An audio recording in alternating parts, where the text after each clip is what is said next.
Friends, welcome to అని వంటిల్లు. ఈరోజు మనం ఉడికించుకున్న బంగాళాదుంపలతో వేపుడు ఎలా తయారు చేసుకోవాలో చూద్దాం. ఇలా తయారు చేసుకుంటే మనకి చపాతీ రైస్లోకి తినటానికి చాలా కమ్మగా ఉంటుంది.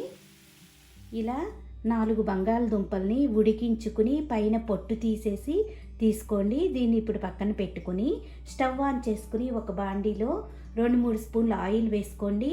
ఆయిల్ వేడయ్యాక దీనిలో ఒక ఎండుమిరపకాయని ఇలా తుంచి వేసుకోండి.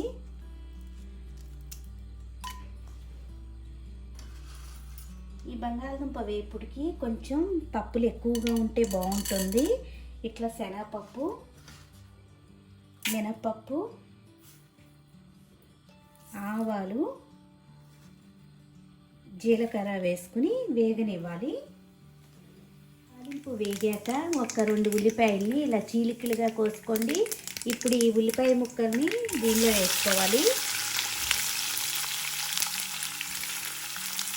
2-3 పచ్చిమిరపకాయలను చీలికలుగా కోసుకుని వేసుకోండి. దీనిలో ఇప్పుడు కరివేపాకు వేసుకుందాం. ఉల్లిపాయలు సాఫ్ట్గా అవ్వటానికి ఉప్పును వేసుకుందాం. ఉల్లిపాయలు వేగుతున్నప్పుడు 1/2 టీ స్పూన్ పసుపు వేసుకోండి. ఉల్లిపాయలు పచ్చివాసన పోయి గోల్డెన్ బ్రౌన్ కలర్ వచ్చే వరకు వేయించుకోండి.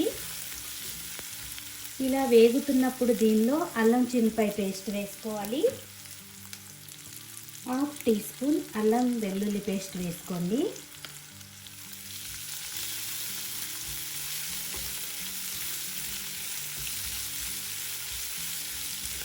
ఇలా వేయించుకుంటే అల్లం చిన్నిపాయ పేస్ట్ కూడా మనకి వేగిపోతుంది. ఇలా ఉల్లిపాయ వేగాక మీ స్పైస్ని బట్టి కారం వేసుకోండి. నేను ఇట్లా 1 టీ స్పూన్ కారం వేస్తున్నాను. దీనిలో 1/2 టీ స్పూన్ గరం మసాలా వేసుకోండి.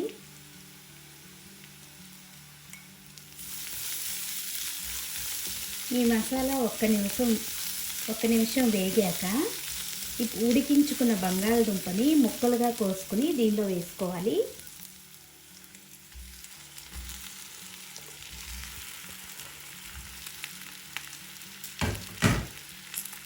ఈ మసాలా అంతా ఈ బంగాళదుంప ముక్కలకి పట్టేలా కలుపుకుని వేయించుకోవాలి.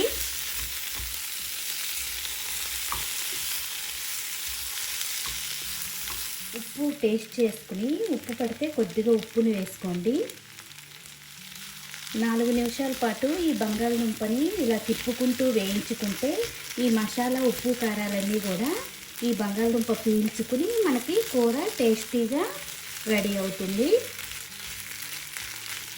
కూర వేగిపోయింది. ఇప్పుడు దించబోయే ముందు సన్నగా కట్ చేసిన కొత్తిమీర వేసుకుంటే మనకి ఎంతో టేస్టీ అయిన బంగాళదుంప వేపుడు రెడీ అయిపోయింది. దీన్ని చపాతీ రైస్లోకి మనం తినవచ్చు. చాలా టేస్టీగా అనిపిస్తుంది. ఇలా తయారు చేసుకుంటే మీరు ఒకసారి ఇలా తయారు చేసి చూడండి. ఈ వీడియో మీకు నచ్చినట్టయితే ఒక లైక్ చేయండి, షేర్ చేయండి, కామెంట్ చేయండి. మరిన్ని వీడియోల కోసం అని వంటిని సబ్స్క్రైబ్ చేసుకోండి. Thank you for watching.